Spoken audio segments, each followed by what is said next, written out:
오늘 함께 살펴보실 말씀은 욥기 10장 1절에서 22절 말씀입니다. 구약성경 욥기 10장 1절로 22절, 제가 가지고 있는 구약성경 770면에 있습니다. 다 찾으셨으면 함께 읽으시겠습니다.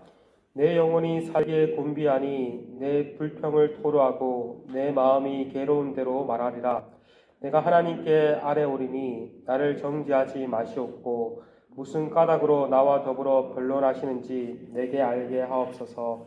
주께서 주의 손으로 지으신 것을 학대하시며 멸시하시고 악인에게 빛을 비추시기를 선히 여기시나이까. 주께서도 육신의 눈이 있으시니까 주께서 사람처럼 보시나이까. 주의 날이 어찌 사람의 날과 같으며 주의 해가 어찌 인생의 해와 같기로 나의 허물을 찾으시며 나의 죄를 들추어내시나이까. 주께서는 내가 악하지 않은 줄을 아시나이다. 주의 손에서 나를 벗어나게 할 자도 없나이다. 주의 손으로 나를 빚으셨으며 만드셨는데 이제 나를 멸시하나이까. 기억하옵소서. 주께서 내 몸이 지으시기를 흙을 뭉치듯 하셨거늘 다시 나를 티끌로 돌려 보내라 하시나이까. 주께서 나를 젖과 같이 쏟으시며 엉킨 젖처럼 엉키게 하지 아니하셨나이까. 피부와 살을 내게 입히시며 뼈와 힘줄로 나를 엮으시고 생명과 은혜를 내게 주시고 나를 보살피심으로 내 영을 지키셨나이다. 그러한데 주께서 이것들을 마음에 품으셨나이다. 이 뜻이 주께 있는 줄을 내가 아나이다.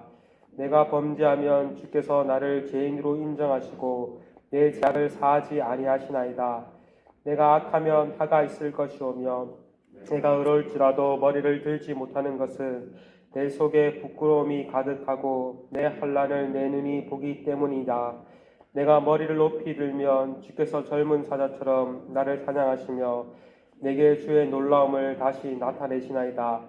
주께서 자주자주 증가하시는 자를 바꾸어 나를 치시며 나를 향하여 진노를 더하시니 군대가 번갈아서 치는 것 같으니이다. 주께서 나를 패에서 나오게 하셨으면 어찌함이니까. 그렇지 아니하셨다면 내가 기운이 끊어져 아무도 눈에 보이지 아니하였을 것이라. 있어도 없는 것 같이 되어서 태어서 바로 무덤으로 옮겨졌으리이다. 내 날은 적지 아니하나이까. 그런즉 그치고 나를 버려두사 잠시나마 평안하게 하시며 내가 돌아오지 못할 땅 곧 어둡고 죽음의 그늘진 땅으로 가기 전에 그리 하옵소서. 땅은 어두워서 흑암 같고 죽음의 그늘이 져서 아무 구별도 없고 강명도 흑암 같으니이다. 우리는 계속해서 욥과 세 친구와의 대화를 살펴보고 있습니다. 이 부분을 읽고 묵상하실 때 그냥 읽지 마시고 욥과 세 친구 중 누구의 대화인지 점검하시며 읽으시면 좋을 것 같습니다. 앞서 세 친구 중 가장 연장자인 엘리바스는 욥이 고난을 당하는 것은 그의 죄 때문이며 죄를 해결할 것을 촉구했습니다. 그러나 욥은 자신의 결백을 주장하였죠. 그런 뒤 두 번째로 빌닷이 욥을 정죄하였습니다. 빌닷 또한 엘리바스와 마찬가지로 욥이 고난을 당하는 것은 그의 죄 때문이며 해결할 것을 은근히 촉구했습니다. 그런데 9에서 10장에서 욥의 대화가 나옵니다. 앞서 9장에서 욥은 하나님 앞에서 의로울 인생이 아무도 없다고 인정하였습니다. 그러나 동시에 자신이 당하는 고난은 자신의 죄 때문이 아님을 호소했습니다. 하나님이 까닭없이 자신에게 고난을 주셨으며 하나님은 온전한 자와 악한 자 모두에게 재난을 내리신다고 말하였습니다. 이것은 악인이 벌을 받고 의인이 복을 받는다는 보응의 원리를 완전히 부정한 것은 아니지만 인생사에서 이 보응의 원리가 기계적으로 작동하지 않더라라는 말입니다. 그런데 오늘 보면 10장에서는 욥의 기도가 나옵니다. 먼저 1절입니다. 내 영혼이 살기에 곤비하니 내 불평을 토로하고 내 마음이 괴로운 대로 말하리라. 살 소망이 끊어질 정도로 극심한 고통을 받고 있는 욥은 기도 외에 다른 대안이 없었습니다.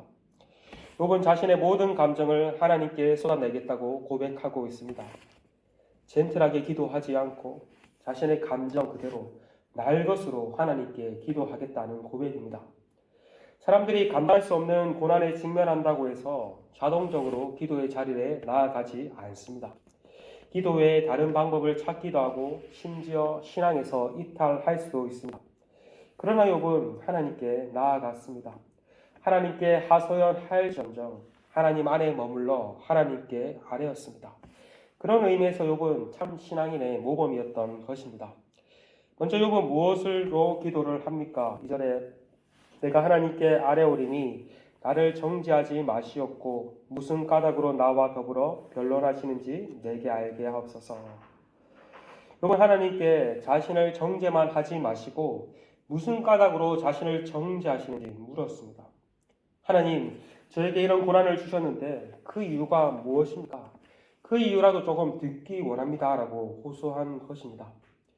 욥이 얼마나 하나님 앞에서도 당당했는지 7절을 보시면 주께서는 내가 악하지 않은 줄을 아시나이다 라고 말하며 여기서도 자신의 결백을 주장합니다. 그만큼 욥은 하나님 보시기에 온전했습니다. 우리는 그것을 욥기 서론을 통해서 살펴볼 수 있었죠. 욥은 하나님이 인정할 만큼 온전한 자였던 것입니다. 친구들의 말대로 그의 죄 때문에 이런 고난을 받고 있는 것이 아니었습니다. 우리 인생이 수학 공식처럼 딱 맞아떨어지면 좋겠지만 인생이 그렇지 않습니다. 못 모를 때는 인생이 쉽다라고 생각하지만 좀 더 살아가다 보면 참 인생이 쉽지 않구나라고 생각합니다. 신앙도 마찬가지죠. 예수를 믿으면 모든 것이 잘 되고 형통할 것이라 생각하며 예수를 믿었지만 신앙의 연수가 더해짐에 따라 꼭 그렇지 않다는 것을 절감하게 됩니다. 오히려 예수를 믿음으로 당하는 여러 가지 제약들과 어려움으로 인해 신음하기도 합니다. 인생도 신앙도 잡힐 듯 말듯 잘 잡히지 않습니다. 하나님 이런 가운데 우리를 놓아두시며 우리를 빚어 가십니다. 생각해 보십시오. 하는 일마다 모든 것이 다 잘 되고 꽃길만 우리 앞에 펼쳐져 있다면 어느 누가 하나님만을 의지하고 살겠습니까? 마찬가지로 하나님은 이렇게 욥을 빚어 가셨습니다. 그래서 욥기 마지막에 욥은 이렇게 고백을 하죠. 욥기 42장 5절에 내가 주께 대하여 귀로 듣기만 하였사오나 이제는 눈으로 주를 배웁나이다. 이전에는 욥의 신앙은 귀로 듣는 신앙이었다면 이러한 고난을 통해서 하나님께서 그를 빚어 가신 뒤에 그는 이제 하나님을 생생하게 눈으로 봅니다. 눈으로 보는 신앙으로 바뀌었음을 고백하게 됩니다. 그럼 욥은 이러한 과정을 통해서 하나님을 더욱더 알게 된 것입니다.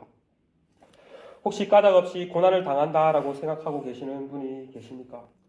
이 또한 알 수 없지만 하나님의 계획 아래 있으며 하나님은 여전히 우리 가운데 일하고 계신다는 사실을 기억하시길 바랍니다. 신앙에서 이탈할 것이 아니라 정직하게 하나님께 나아가 기도로 반응해야 할 것입니다. 당장은 다 이해할 수 없을지라도 마침내 이 또한 하나님께서 나를 만들어 가시는 과정이었구나, 하나님께서 나를 하나님의 사람으로 빚어 가셨구나 라고 고백하게 될 날이 있을 것입니다. 이어지는 욥의 기도는 자신을 지으시고 돌보시는 분이 하나님이라는 것을 상기시키며 긍휼을 베풀어 주실 것을 호소하며 나아갑니다. 8에서 12절입니다. 주의 손으로 나를 빚으셨으며 만드셨는데 이제 나를 멸시하나이까 기억하옵소서. 주께서 내 몸을 지으시기를 흙을 뭉치듯 하셨거늘 다시 나를 티끌로 돌려보내려 하시나이까. 주께서 나를 젖과 같이 쏟으셨으며 엉킨 젖처럼 엉키게 하시지 아니하셨나이까. 피부와 살을 내게 입히시며 뼈와 힘줄로 나를 엮으시고 생명과 은혜로 내게 주시고 나를 돌보심으로 내 영을 지키셨나이다. 이 경고를 쉽게 말하면 하나님께서 저를 지으신 창조주가 아니십니까? 지금까지 은혜로 보호해 주시지 않으셨습니까? 그런데 왜 이렇게 고통을 주십니까? 저를 불쌍히 여겨주세요라고 호소한 것입니다. 그럼 욥의 기도는 애매모호하게 막연하지 않습니다. 하나님의 창조주 되심과 하나님께서 베푸신 은혜를 바탕으로 기도한 것입니다. 이와 비슷한 기도가 성경에도 종종 나오죠. 하나님의 사람 모세 또한 범죄한 이스라엘을 위해 중보하며 하나님의 약속을 붙잡고 하나님의 성품에 기초하여서 기도하였습니다. 우리는 하나님을 아는 만큼 풍성하고 온전하게 기도할 수 있습니다. 그래서 기도와 성경 읽기는 뗄래야 뗄 수가 없습니다. 성경 읽기를 통해서 하나님을 풍성하게 알아가는 동시에 그것을 바탕으로 기도해야 할 것입니다. 오늘 이 새벽에도 하나님이 어떠한 분이신지를 기억하시며 그것을 붙잡고 풍성하게 기도하는 은혜가 있기를 소망합니다. 앞서 욥은 하나님께서 자신을 창조하시고 은혜로 보살펴 주신 것을 기억해 달라고 간구했습니다. 반면 이어지는 13절에서 17절에서는 하나님께서 자신을 치료하신다고 또 탄식하고 있습니다. 욥은 하나님께서 자신을 감찰하시다가 자신이 범죄하면 죄인으로 낙인 찍으시고 죄를 사하지 않으시다고 말을 하고 있습니다. 그러나 욥은 여기서도 자신의 무죄를 호소합니다. 욥은 자신이 의로울지라도 떳떳하게 고개를 들지 못하는 것은 하나님께서 자신을 치기 때문이시다라고 말을 합니다. 그런데 끝으로 욥은 하나님을 다해 하소연합니다. 18에서 19절입니다. 주께서 나를 태에서 나오게 하셨음은 어찌함이니까 그렇지 아니하셨더라면 내가 기운이 끊겨져 아무 눈에도 보이지 아니하였을 것이라. 있어도 없는 것 같이 되어서 태에서 바로 무덤으로 옮겨졌으리다. 여기 3장에서도 자신의 태어난 날을 저주하였는데 여기서도 하나님을 향해 어찌하여 나를 태어나게 하셨습니까? 차라리 태어나지 않고 태에서 바로 죽었더라면 좀 더 나았겠다고 하소연합니다. 그런 뒤 자신의 날이 얼마 남지 않았다고 말을 하며 잠시라도 자신을 내버려 두사 편안하게 해달라고 호소합니다. 그만큼 욥은 살아도 사는 것이 아니요 사는 인생이 매일이 고통이었던 것입니다.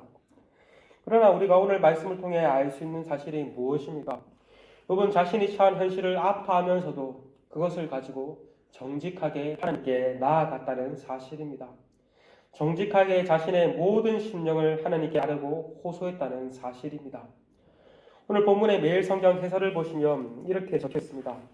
하나님을 등지면서 내뱉는 불평은 죄가 되지만 하나님께 답을 듣기 위해 쏟아놓는 솔직한 심정은 믿음의 줄이 되어 우리를 하나님께로 더 가까이 이끌 것입니다.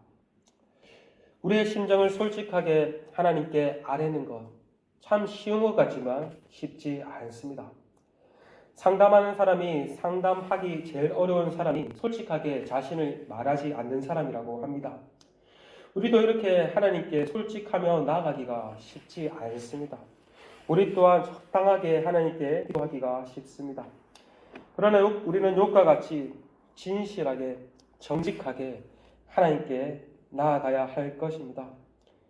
그저 여러분의 마음을 하나님께 다 쏟아내십시오. 여러분이 처한 상황을 있는 그래도 다 하나님께 아뢰십시오. 도움이 필요하다면 하나님의 긍휼이 필요하다면 그것들을 붙잡고 하나님께 호소하십시오. 마지막으로 베드로 전서 5장 7절을 읽고 마치겠습니다. 너의 염려를 다 주께 맡기라. 이는 그가 너희를 돌보신다. 오늘 하나님께 모든 것을 아뢰며 하나님께서 우리 가운데 응답하시는 그런 은혜를 경험하는 우리 모두가 되기를 소원합니다. 시간 함께 말씀을 붙잡고 기도하며 나아갔으면 좋겠습니다. 오늘 이 시간 성령께서 정말 하나님 앞에 정직하게 우리가 반응할 수 있도록 역사해 주시고 또 우리가 당하는 모든 것들을 아시는 그 하나님, 정말 당장은 내가 상황과 어려움을 당하는 것을 다 이해할 수 없을지라도 그 가운데 속에서도 하나님의 섭리와 하나님의 돌보심 안에 있다는 것을 기억하며 하나님을 의지하며 이 시간 함께 기도하며 나아갔으면 좋겠습니다. 계속해서 공동체를 위해서 기도해 주십시오.